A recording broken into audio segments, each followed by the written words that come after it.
meetings. Welcome to the smartest people in the room. We are glad you are here, and just by showing up today, you are already demonstrating your very own smarts. Today, I'm pleased to present two people who are experts at producing unique, scalable live events, building communities, and all the while doing well while doing good.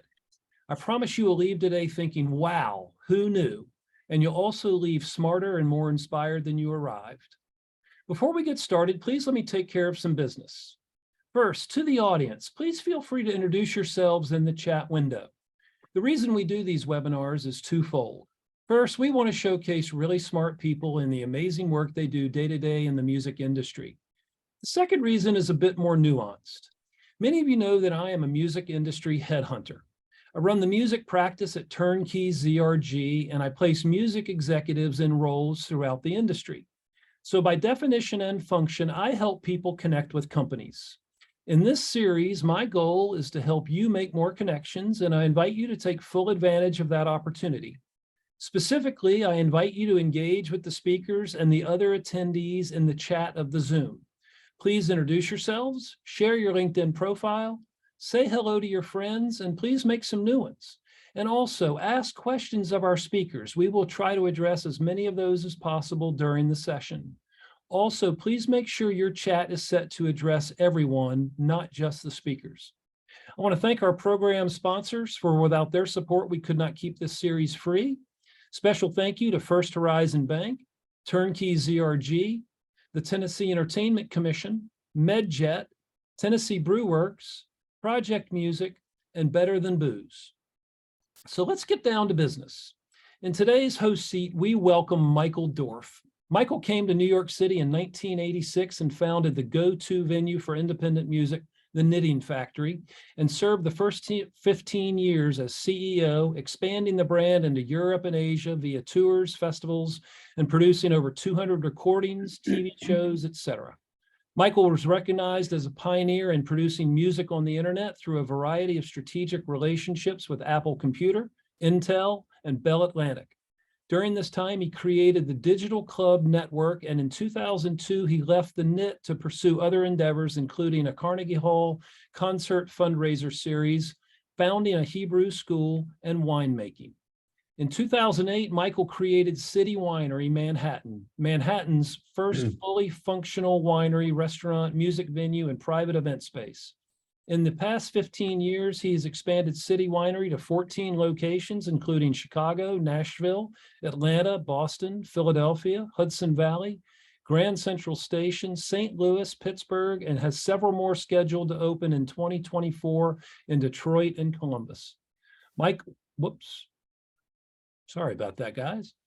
Michael has become the most prolific independent promoters in New York, an important music impresario, and according to the New Yorker, has perfected the art of the tribute concert. Over 17 years, the fundraiser series has honored legends such as Aretha Franklin, Bob Dylan, and Prince, while raising over $1.5 million for music education nonprofits. He serves on the board of the American Symphony Orchestra, Newport and Jazz Festivals, and is currently chairman of Lab Shul Shora Telling. Welcome, Michael. It is a pleasure to have you here, man. Pleasure. Although I think you made a mistake. I can't be a smart person. You've never called me to headhunt, and doing all that stuff is really dumb. But let's hear about Laurie. Not at all. And joining Michael is Laurie Kirby. Laurie owns and produces festforums.com in New York City, San Francisco, and its flagship show in Santa Barbara, California. Fest Forums is a B2B conference that awards event for music, film, food, and wine festival organizers. The conference addresses how to improve the fan attendee talent experience at festivals. Laurie was the former president and chief creative officer, say that 3 times fast, of the IFFS, International Film Festival Summit, and IMFCon, International Music Festival Conference and Lineup Magazine. She has also managed and consulted for dozens of film festivals and filmmakers, as well as served as a producer and consultant on many independent films. She was an attorney for over 20 years and established the Legends Tour, the senior division of the LPGA. She was general counsel to the Audubon Society of Rhode Island.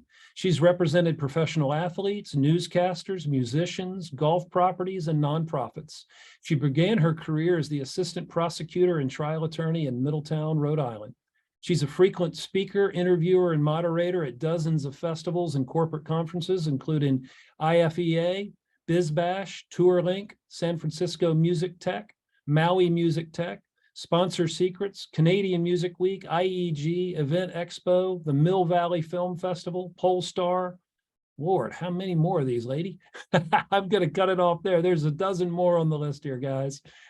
Additionally, she is often quoted as an industry thought leader in publications such as Variety, IndieWire, Forbes, The Street, AMP, and Music Festival Business. It is an honor to welcome these two rock stars to our platform. Please take it away, guys, and enjoy the session. Thank you, Tom. Thanks, Tom.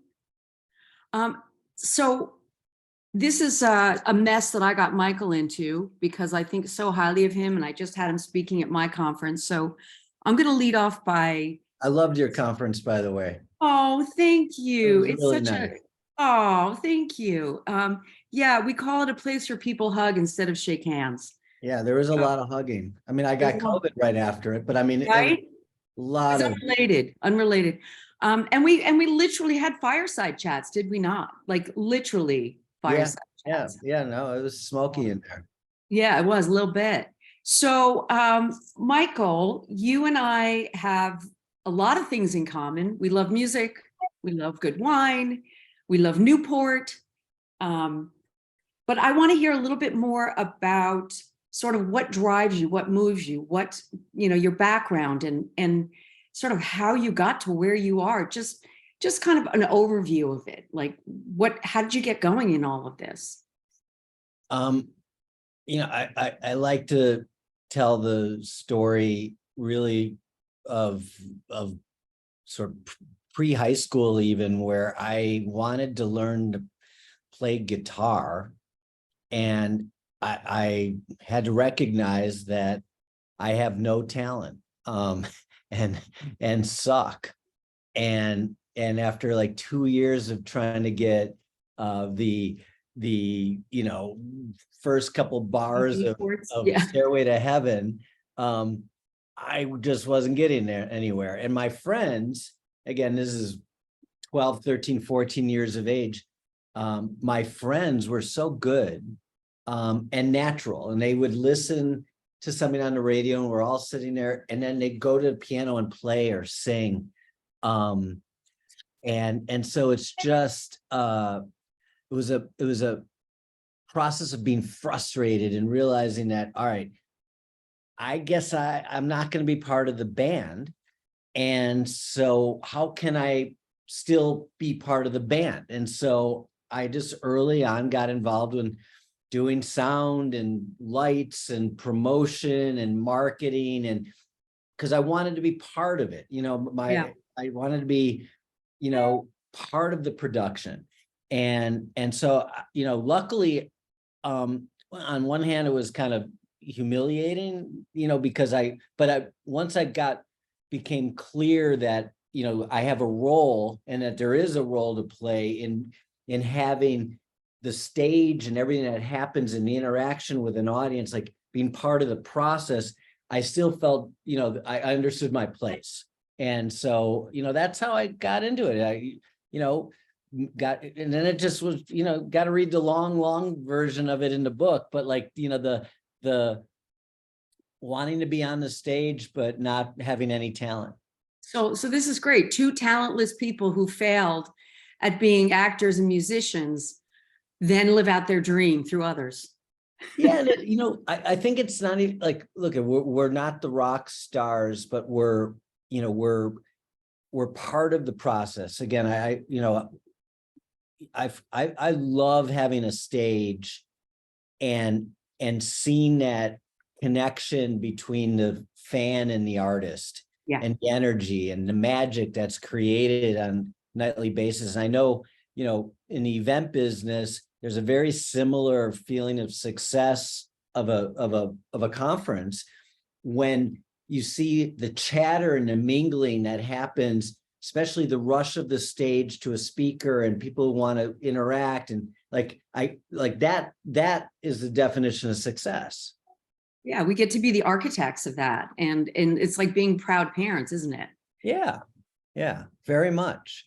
And you know, and then the level of, you know, the fact that someone like Graham Nash, who I just revere, you know, as a singer-songwriter, actually appreciates what we do, you know, and when we do it right, you know, that we have good food, you know, for him backstage, and we treat him with respect, and we have everything ready for the sound check. And, you know, it doesn't hurt that all the shows are always sold out, but like that, you know, we elevate the experience for him or any artist, and they see that, and they see it reflected then in the energy that's in the room as well, because we're trying to do that for the audience. So I think some people recognize the work that you do in another way, at another level, that makes our what we do then feel more fulfilling. You know, it's funny you mentioned Graham Nash, because I'm actually going to see him next month. I sit on the Libero board and he's performing there. And the first private concert I ever did was Crosby, Stills and Nash in Newport, Rhode Island. They got paid $250,000 to come and perform for a wedding anniversary. And I got, and it's actually fun. What's really funny is I now know, you know, Stuart Ross, obviously. Sure. He was representing them. I got the contract from all of them. And it was so egregious. I said, you know what, to my client, just wire the money and don't sign the contract, because the guys will show up, because all they want is the money. And I have to say, Graham Nash, and he sang Our House to them, which was so cute, was the most lovely. And I've, you know, having known and dealt with them all, you knew Chris Stills obviously was at our conference performing, and just saw all the guys. Yeah. Recently, but yeah, he's a lovely gentleman. You're asking us if we're going to Newport Folk or Jazz. I don't know if people know, I'm originally from Newport, Rhode Island. I didn't know that. And one of the questions you asked me was how I went from, we were talking about how I went from practicing law to, you know, changing my career. And I had started out, I just told this story recently, I started out as a theater arts major. And the classes were just too weird. It was like lie on the ground and act like a worm. And I was like, this is not what I signed up for. So I quickly switched to history and went on to law school. But being from Newport, I was asked to be on the board of the film festival, which had been started in reaction to George Wein, who we both know and loved. Yeah. Who we honored at Fest Forums, as you know. Yeah. Just a wonderful, lovely man, and just a legend. And so the film festival was born out of the idea that that folk festival was so successful. And so I was on the board, and then was going to be the next chair, and they needed a new executive director. So I switched hats. And, wow. And the rest is history. How long were you there? I was their ED for 5 years. Amazing. And I love Newport. It's my home. All my children were born there. Oh, how cool. And it's a beautiful place. And I understand you've been involved with the festival. Well, I'm going there this year for 10 days, from Friday night of folk festival all the way to Sunday night of jazz. Been wanting to do that for a bunch of years, because the idea of driving in and out. Oh, and I'm bringing my bike so that I can ride into the festival rather than have to park, because it's so insane. Yeah, I got when George started his nonprofit as a way to keep the legacy of the festivals going after, you know, he was gone. I got the honor of being asked to join the board, and so we actually just had a board meeting just yesterday, as sort of coincidentally. Yeah, it's amazing. Jazz is almost sold out this year. It's never really been able to sell out. Folk always goes super fast, but we're getting jazz to that same place where they both just are these special, you know, it's just such a special ground, and it's limited to only 10,000-ish, you know, a day. So you get this more intimate festival feeling. It's certainly not as intimate as City Winery, but it's Yeah. still, for a festival, it's one of the great places to see it. And, Jay has done a very good job He has. of keeping the torch really well lit. George and I didn't start out in the most friendly way, actually. He's one of the special people in my life for sure. I started a jazz festival in New York in reaction to what was the JVC Jazz Festival. Mhm. And it was really just to get my mark, because we were doing such alternative jazz downtown at the Knitting Factory. And, between Winton and the whole Lincoln Center thing and George, we were the alternative. We were the Ornette Coleman, Cecil Taylor. And so had hit the press conference, which, by the way, he used to put out just a huge food spread for his, and I would go in and, a lot of us in the community would go and eat and enjoy it. But I was handing out my flyers to my festival, and he saw me, didn't, he was like, oh, who's this kid in shorts, distributing flyers. The next year, same thing, and I'm smarter now. I'm bringing like empty bags like my grandma to a bar mitzvah or something and filling it with food and handing out my postcards. And George is at the podium, and he's acknowledging his partners from JVC and this dignitary. And he was like, and I see Michael Dorf from his What is Jazz Festival downtown handing out, good luck again this year, Michael. He was such a mensch, and where he could have just had security remove me. And basically that next year he called me and it was like, let's have dinner and talk. And he's had a big wine collection, and he became this like elderly, fatherly supporter. And just, just one of the rare relationships where, he explained why I lost a sponsorship with Verizon one year. And he just was a true mentor, of which I've not really had that many. Have you had mentors? I have had no mentors. My daughter is my mentor. I take a page out of her book. She's a really successful influencer and blogger. And she hates when I say influencer, but she's a writer, a blogger. And I have taken so much knowledge from her because I was probably afraid to go out on my own. And she really provided that. My mother was a doctor, but she wasn't much of a mentor, I would say, except for perhaps to be a professional and to have a professional career. And I think that probably what we both learned from George and others around us, it's better to be collaborative. Like, there is no such thing in my mind as a competitor, because there's always an opportunity for us to collaborate. And if not, if you're going to really compete with me, then I'm just going to work that much harder and be that much better, and always try to be the better person. And really, to me, that's really the most important thing about what we do, is do it with integrity, honesty, transparency, using all the tools in our toolkit of being the most humanistic person that we can. And I think that always shines through. And that's probably led to both of our successes, probably more than anything else. I agree with you. And I think, George Wein understood that in a way I didn't. And to be like, I was the young wanting to compete. He was the big bad, promoter. And, there was, obviously the Ron Delsner, that rock world, but in jazz, it was George, and he did exactly that. He just embraced me. We ended up doing a series in Lincoln Center called Knitting Factory Goes Uptown, of which I had like Cassandra Wilson and Bill Frisell and John Zorn and all these people that he didn't know, Medeski Martin Wood, he didn't know them. And then they ended up playing all the time in this festival over the years. So he way smarter than me. Now he's someone who should have. He was the smartest guy in the room, but he's not in this room anymore. He's up there. Music up there. He lived a great He life. did a great long life. Yeah. Yeah. Yeah. So, how's your golf game these days? That's the secret sauce of my life. I am really enjoying my golf game. I've played for a long time. I've been very involved in the golf world.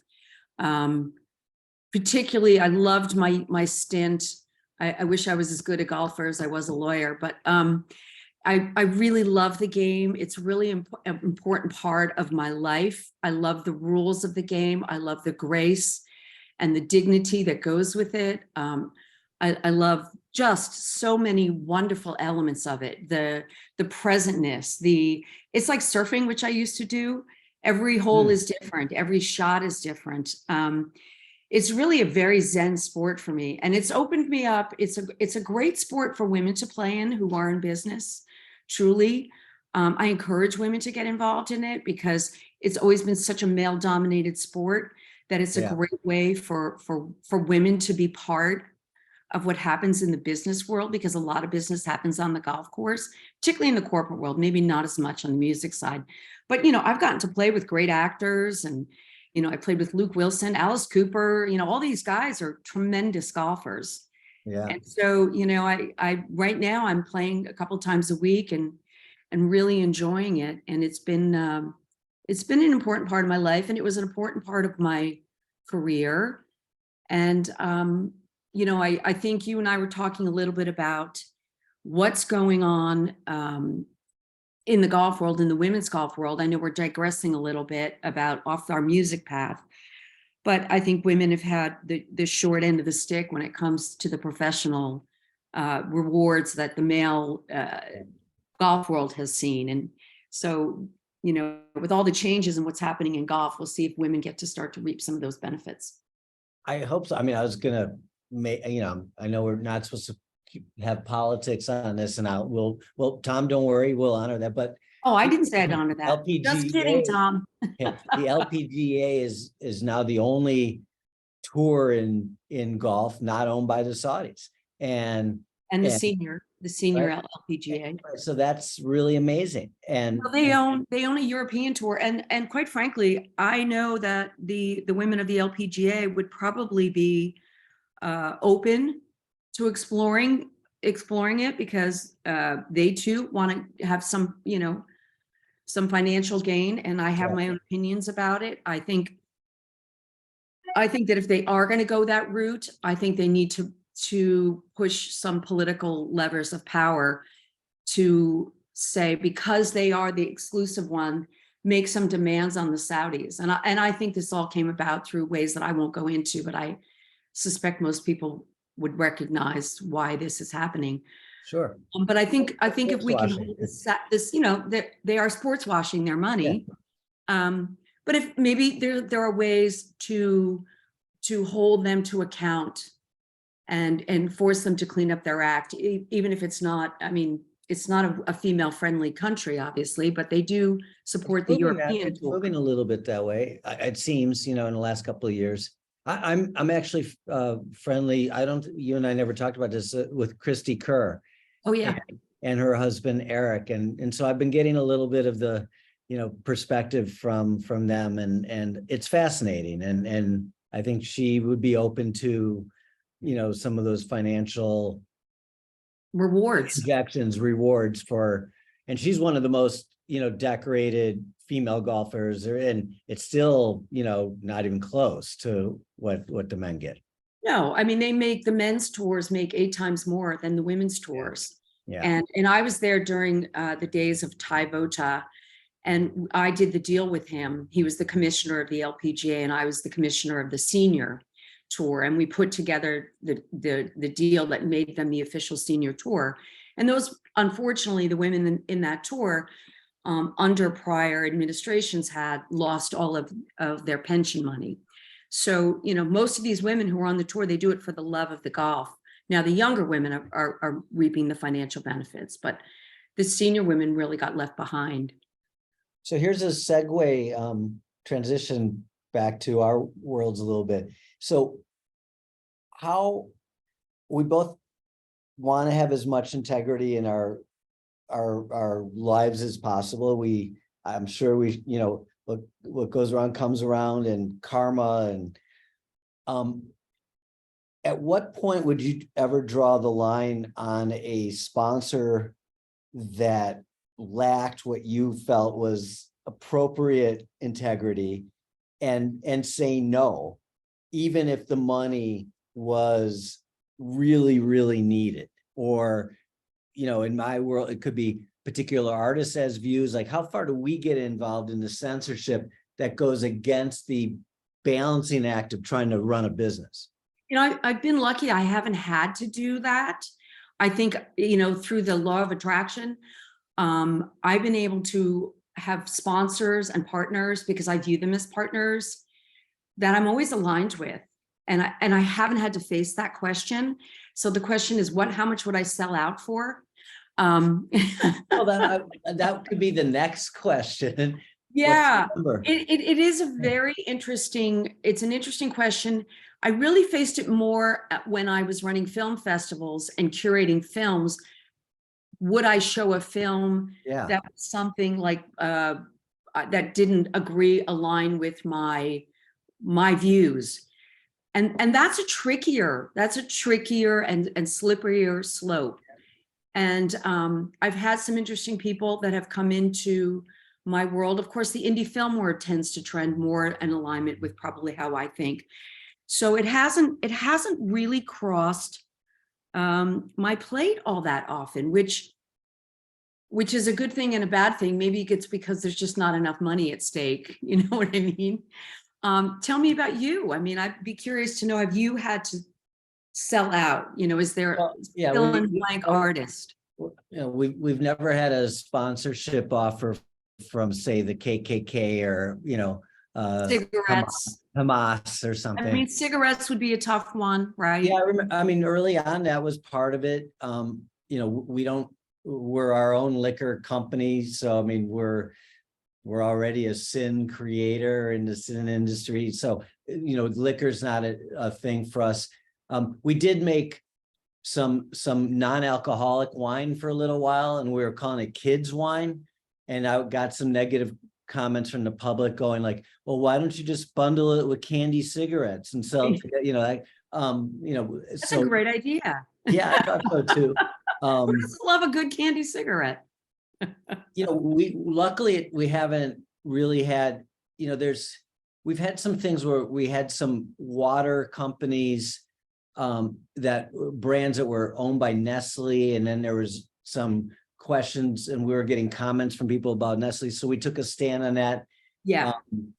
So look, we try and review the different partnerships, and it's hard. There's no question. When we present a lot of comedy these days, which has been great, right? Comedy's just been. Comedy's blowing up. It's on fire. It's really the new direction. I do want to switch gears for a minute, because I think Michelle has a really interesting question about live stream platforms, and you and I were sort of talking about that too. I use live streaming for the sole purpose of providing a way for people to get the information about what we do. This is not as applicable for what you do, so that I can disseminate the information. I am an educator, and I believe in education and networking and collaboration. That's why I do what I did. I ran so many film festivals, and I saw how poorly they could be managed, and they really had a need for professionalism. And the same in music. A lot of people go into it as a hobbyist, and then they really don't have the tools to create a successful business. So the live streaming element of what I do is there for the sole purpose of providing that service to people who might be disabled or unable to come, or can't afford to come to the conference. But I believe in in-person events 100%. And it maybe I'm old school, maybe that's because that's what festivals are, maybe because I believe that's the biological imperative, is we all want to be part of a tribe. So I'm not a proponent of those kinds of virtual events. I mean, the people come to my conference to network, but there's a place for it. And I don't know about you. Is there a component of that in what you do? I mean, I could go on this subject for a real long time. I mean, the benefit of, for me in my life now, has been able to have started one fun, great brand, knitting factory, and we did so much great stuff, and then start another thing, be able to really look back and do every mistake I made and try and fix some of them. And one of the biggest mistakes, and it wasn't a mistake, I wouldn't change a thing, but learning from what I do and want to do and what I don't want to do. I overdosed on both technology and media capture. Like, so, you know, I guess I wanted to be a big macher in the record business. Love that word. Macher, it's a great word. Is a great word.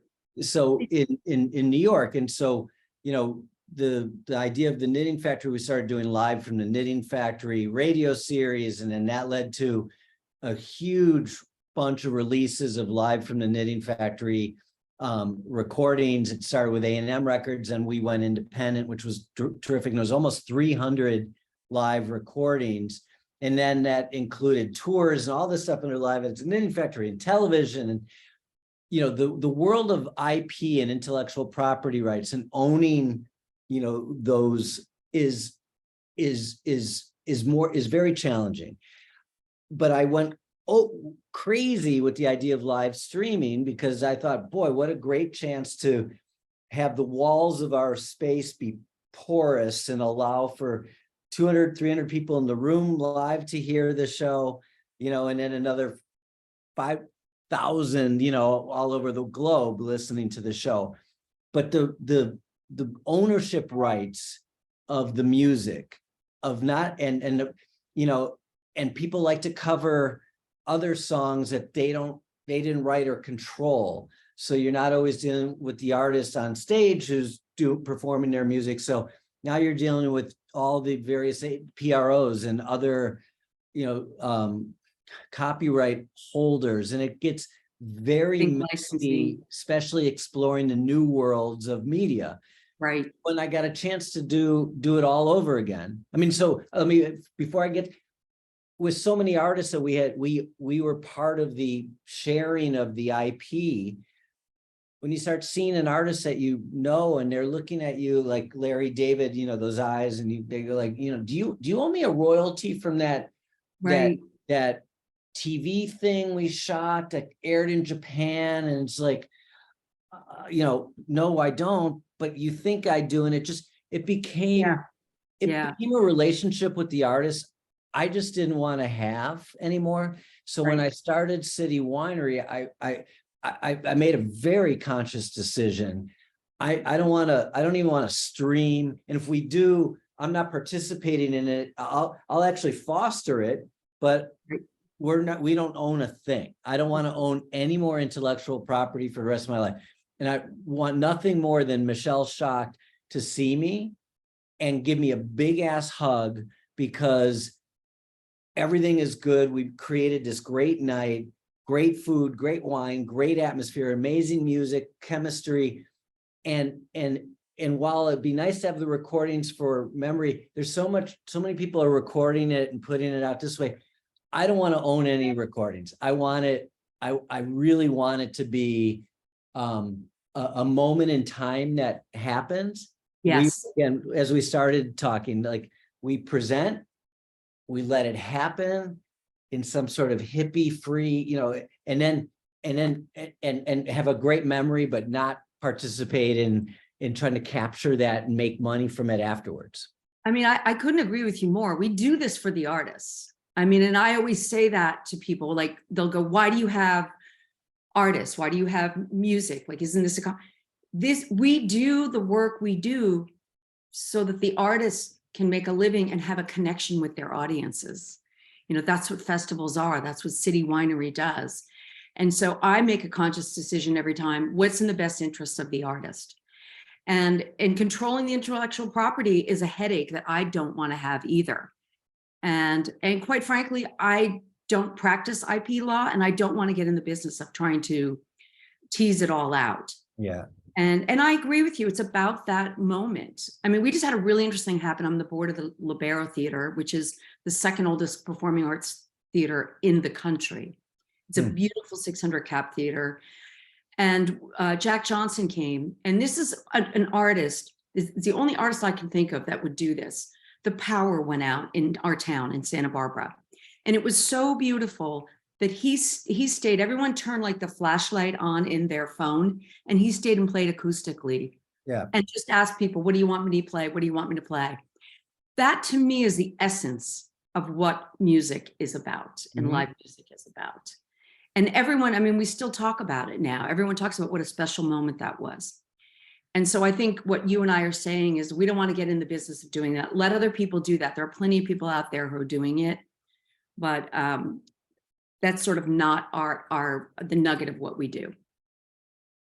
I'm going to address a couple of the webinar stuff, so the chats. One is, Michelle, just to be clear, I didn't give away City Winery trademark IP to the world. That I do own, but yes, and I've got a couple of paintings and labels I've done. I own the work I create, but your work I don't ever want to own.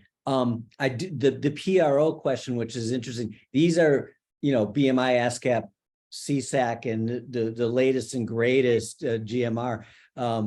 These I think are really terrible. I'm going to put on record. Just terrible and have not caught up with technology. They charge us venues with blanket licenses so that they don't have to, know precisely what was performed.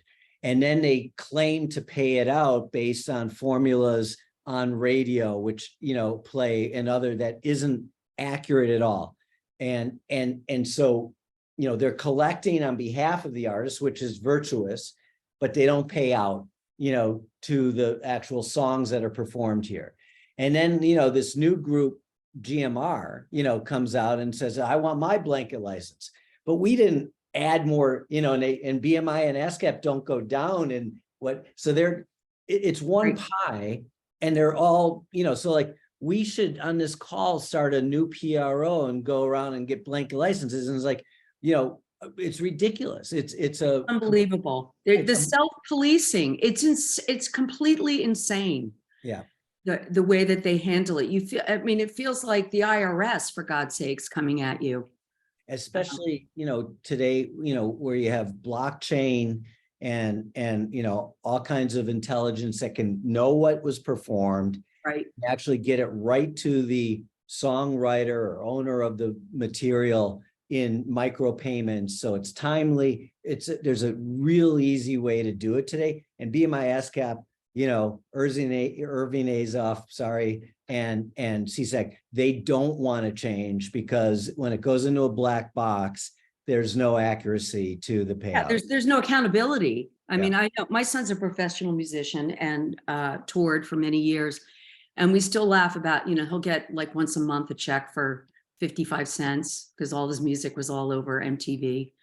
But that's a bigger issue that I think is sort of out of the depth of my knowledge and experience. Yeah. So let's talk a little bit about what is your philosophy? I'm curious, like, how do you manage people? And because the hardest part of what we do, I believe, is managing people. I don't like to manage people. I don't like conflict. Yeah. What do you think are the best ways? Because I think there are probably people out there who are dealing with the same issue. Well, it's a good question. We have a motto that I've tried to instill in our company. It actually came from a Gary Vaynerchuk talk I heard, but I changed it around a little bit, but it's called kind candor. And it really is, you can express honest, and this is really about, but it can be for any relationship, but we have 1,500 employees now at City Winery. It's crazy. But how do you manage managers who manage managers and good, and the only way you can learn and the only way you can, I think, effectively get something communicated that you want is to say it with kindness. Yeah. But to not be inhibited about the candidness of what you want to say. Because if you are too soft because you're afraid the person's going to quit, which happened a lot during the pandemic, everyone was really timid because you didn't want people to leave, right? So you're soft shoeing around a subject. It's not helping them because they're not hearing what you're actually frustrated about, or they're not learning from it. So, you can express what you want to get accomplished, and it might be hard, and you just do it with some level of kindness, and it ultimately is a much better communication tool. I agree. Being a trained lawyer, it's brutal. I mean, I got thrown out of courtrooms. I was 25 years old. I'd go home and cry. And I've had, I've had a really pretty brutal time of it. And I never wanted to be that kind of boss. And I think my parenting style and my management style is very consistent. There's a reason why I'm saying what I'm saying. Just when we were at the music academy, one of my staff members put down a big pitcher of water on, saw the pianos there on like a, God knows how much Steinway. And I had told them all, don't do that. And then I agree with what you're saying in that you manage people and teach them at the same time, because we all need to learn. I need to learn how to be better. Yeah. And I'm okay with people giving me feedback. But at the end of the day, the buck does stop with us. These are our companies. This is our money. This is our reputation on the line. And so my thing is, this is not acceptable behavior. Trying to manage the expectations and laying the groundwork before we go live with things. Because once you're in crisis mode, everybody's hair is on fire. So preparing them to prepare. What do you do in that? Do you do some team building things before, say, a festival or a conference to get everyone rowing in the same direction? Or do you do one host? Like, how do you? I do a lot of preparation with my staff. And my thing is, be honest, be kind, be polite. You don't have to accept rudeness. You come to me if someone behaves inappropriately. I had an incident where we had, and it wasn't Dennis Quaid, but it was someone who represented Dennis Quaid when he was there. And there were some inappropriate remarks that were made to my staff. And I'm so proud that my staff felt safe enough that they could come to me and tell me that something sort of harassing had happened. And I went right to the person. I said, look, this is going to be a teaching moment for you. You're my friend, but you cannot behave this way. And this is a teaching moment for everyone. And I was very proud of my staff that they had done that, because there was a time, myself included, when you would just let that happen. And so I think through transparency and honesty, it's really the only way we move the ball forward on what we do. So I commend you, because I believe exactly in what you're saying as well. And we hold an annual offsite. I call it base camp, and refuse to call it a retreat, a company retreat. You advance. That's exactly my whole spiel, is like, a retreat is going the wrong direction. We want to move forward. And so I much prefer the metaphor of base camp, where you're preparing to climb to a certain peak, and you want to, talk to the team, get aligned on how you're going to get to the top. And, a lot of metaphors there that work. So one of my prepared questions, but I was really excited to ask you is, so you've had some you've had some movie stars and film and some musicians on the panels who, like me, love to hear myself talk. So who are some of your favorite any stories of behind the scenes? Like Quentin Tarantino is on stage, but what did he do, behind the stage, or some things that just kind of, oh gosh, I have a great story. Introducing him to Jack Johnson, because I was taking him to the restroom and I got the only picture with the two of them together shaking hands. And there was this nebbishy guy that kept always trying to, whoever was there would jump in. I literally photoshopped him out of the picture, and I have a great picture of the two of them shaking hands. But Quentin was interesting. He and I drank a really good bottle of red wine before he went on stage. And he's a genius. For anyone who has not heard him, he has a photographic memory of every movie. And, he worked in a video store in the days when there were those things. And I had to shepherd him out.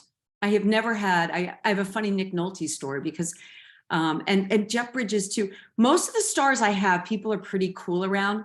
Quentin Tarantino is in a whole other stratosphere. So I had to escort him out. So the next year, I was lucky enough to have the Coen brothers come because we were honoring T-Bone Burnett. And of course, I love the Coen brothers. So they came in, both of them came, which was, their agent said to me, there's a 1% chance that they'll come. Yeah. And they did. And then they both came. And I think because everybody respects T-Bone so much. And so Jeff Bridges was there, and it was a really incredible event. But I said to the Coen brothers, I said, you should see what I went through with Quentin Tarantino. It was a mob scene. I had to literally lead him out. And they both looked at me and they said, nobody knows who we are. And it was cute because really pretty much everyone did leave them alone. But my other favorite story was when I had Nick Nolte. And this was when I was a poor executive director of a film festival. And it was really cute. He came because he was, at that time, he was on the wagon. And so even though we went through about 5 bottles of Grey Goose in his room, it was my most expensive guest. And so we go out to dinner, take him out to dinner. And it's crazy stuff. I had all the guys from Spinal Tap there at the same time too. And I'm like juggling everybody. And I had like a $200 gift card, right, for dinner that I had managed to get. And so he orders lobster and I ordered the side salad because I know he's going to drink his dinner. So anyway, halfway through dinner, I realized he's not eating the lobster. And I said, are you going to eat that? So I wound up eating Nick Nolte's lobster, where he told me he's a really fascinating guy too. Oh, I'm sure. So tell me a little bit about, all the accomplishments you've had. Then you decide to pile on it with writing a book. Let's talk about the book. What was that like? What was the success of the book? Tell me a little bit about that experience. Well, I sold 2 copies and I gave away about 4,000. Tom bought one. And I know, and the other person who bought was my mom. It was a great process.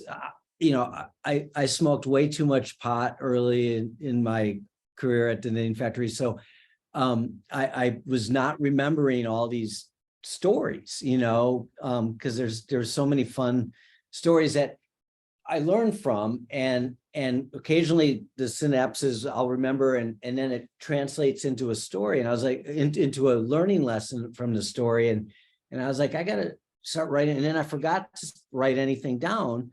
And then I was actually, I had just read Patti Smith's Just Kids. And she was in one of my shows at Carnegie Hall, and I had just finished it and I knew she was going to be there. And so I brought my book backstage and I was like, I was sitting with her and I was like, what an amazing, how do you remember all these details, these like beautiful, fine, intricate components to, your life, and, Robert Mapplethorpe and all this kind of stuff. And she's like, I always, keep a diary. I do a lot of writing. And I'm like, I'm such a schmuck, and so actually the next day I just started writing, and I would get up a little bit early. I would try not to deal with email and all kinds of other bullshit from work. And I'd take like an hour and I just started writing. And I'm doing a little bit now on Substack. It's been kind of fun, just love Substack. It's so great. Kareem Abdul-Jabbar, my great basketball player, but what a brilliant writer. Anyways, Substack, go, if you're watching, go subscribe. But it's free, but the process you can subscribe. I know, but luckily I got a lot of it's free. Luckily I have a gig with City Winery still, but it's the process for me of just writing the thoughts down and then actually seeing it in black and white and helping, and with an editor who then helped, Yes. rethink some questions. So it was a terrific process. Will I ever do another one? I don't know. Certainly not based on the sales. But it was a cool process. And look at in a weird role of what I'm doing with so many employees and trying to do the right thing as an industry leader. I'm on some level, I got to puff up my own balloon, to position myself as a macher would always wanted to be. Now I'm getting too old, but so anyways, it's part of, I guess, me now. Yeah, it's part of who you are. And I just started recently taking dance lessons at Arthur Murray, and I love it because it brings in all new brain skills and memory skills. And I think probably people like you and me like to scare ourselves, like to try new things, like to push ourselves. I think it's part of, I want to say part of our identity, part of a tribe thing, maybe. Yep. But it's just something I always want to scare myself and do something new and push myself to new limits. I totally agree. I mean, I don't see the perfect correlation to golf, but I do actually, I love golfing too. And you brought up the zen of golf, and while some people might but there is so much of that in it. And in a certain way, writing has a very similar overlap of it. I mean, you can golf with a foursome or a friend.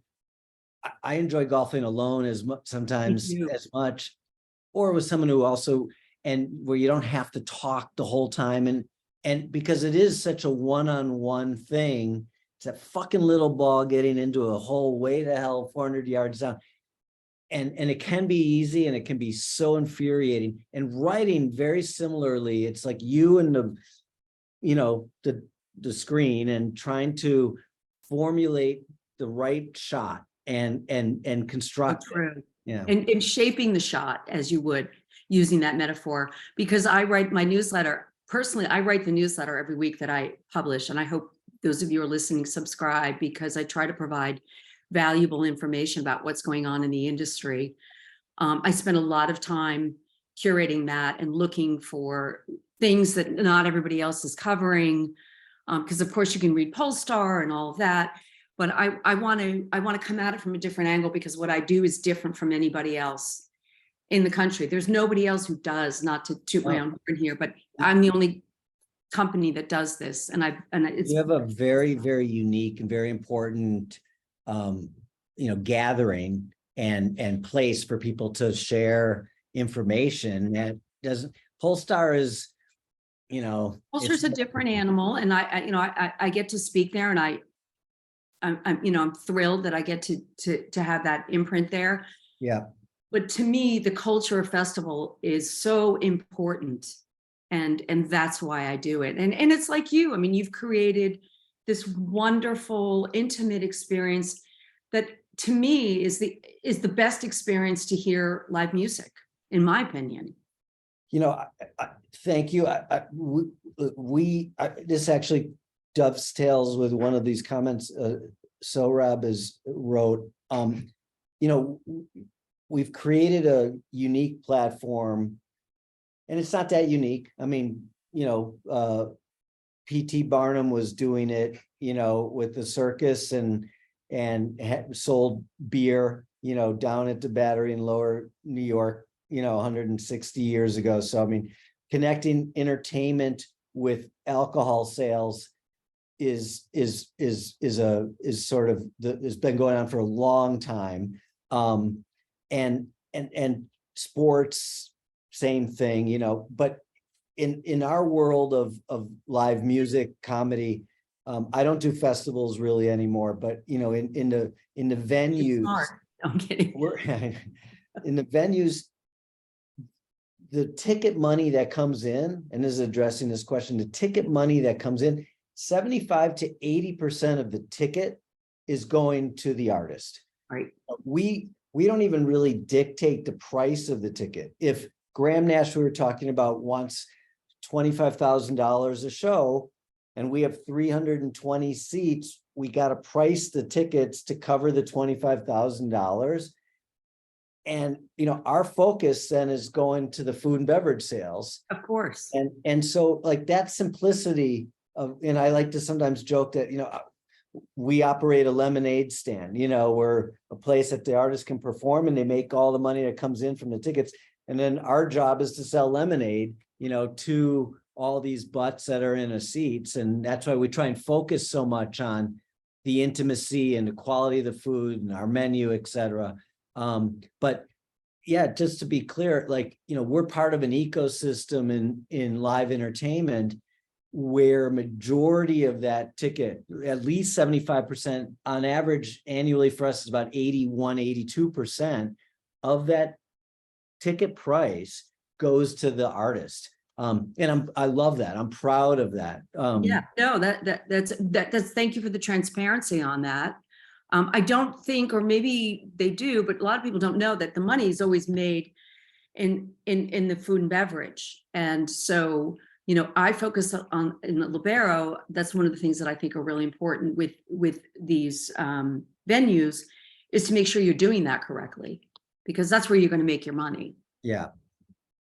So About it. I mean, and it's nice to see the big stadiums, and arenas all trying to upgrade their food and their burgers and some plant-based. No one, I would have never thought at MSG you could get an Impossible Burger, but the world that's moving that way, that's where we've been, for a long time. Right. Well, this has been so great.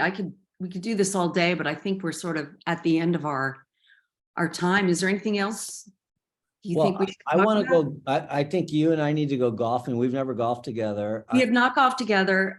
So yeah, this is the beginning of a great golf friendship. I would like that. I'm a member at a little swanky joint, lower Manhattan. You take a boat to New Jersey and Let's do it. We'll do it. And then we'll go to the folk festival and are you going this year? I don't know. I don't know, but I am a member. I was a member at Newport Country Club. So well, I'm going to bring my golf clubs to Newport then. But see if we can make that happen.